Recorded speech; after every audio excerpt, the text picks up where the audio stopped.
తన ఇంట్లో దొంగలు పడ్డారని ఒక మతిమరుపుదారుడు ఇచ్చిన ఫిర్యాదుతో పోలీసులు ముప్పు తిప్పలు పడ్డారు. దొంగను కనిపెట్టాలని 3 గంటలు శ్రమించారు.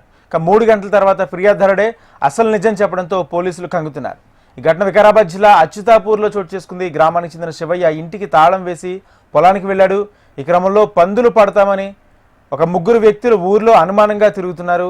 శివయ్య ఇంటి వైపు వెళ్ళిన ఆ పందులు పట్టే వ్యక్తులు శివయ్య కొడుకు శ్రీనివాస్ ఇంటికి వచ్చే సమయంలో ఇంట్లో నుంచి 3 బయటికి రావడం గమనించి వాళ్ళని ప్రశ్నించగా పందులు పడ్డానికి వచ్చామని తెలిపారు.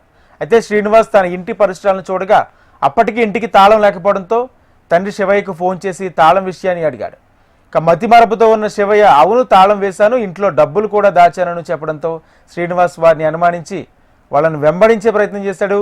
ఇదిలబండుగా హడావిడిగా ఇంటికి వచ్చిన శివయ్య ఇంట్లో 2.5 లక్షలు ఉన్నాయని తాను దాచిపెట్టిన చోట వెతకకుండా వేరే చోట చూడగా అక్కడికి కనిపించలేదు. దీంతో నిజంగా దొంగతనమైందని పోలీసులు ఫిర్యాదు చేశారు.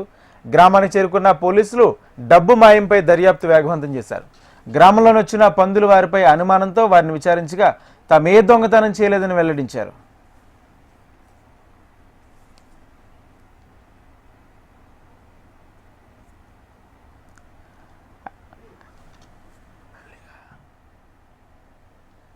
అయితే ఈ క్రమంలో మరోమారు శ్రీనివాస్ తన తండ్రి శివయ్యను ప్రశ్నించగా వేరువేరుగా సమాధానం ఇచ్చాడు.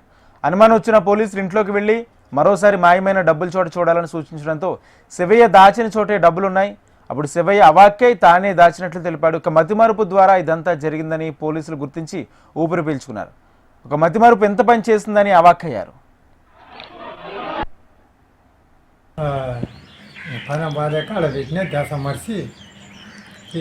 వాళ్ళు వచ్చినందుకు పిల్లాడలేక దొంగలు వచ్చినట్టే అరే పెట్టెలు పెట్టినమాట అని చూసినాడు.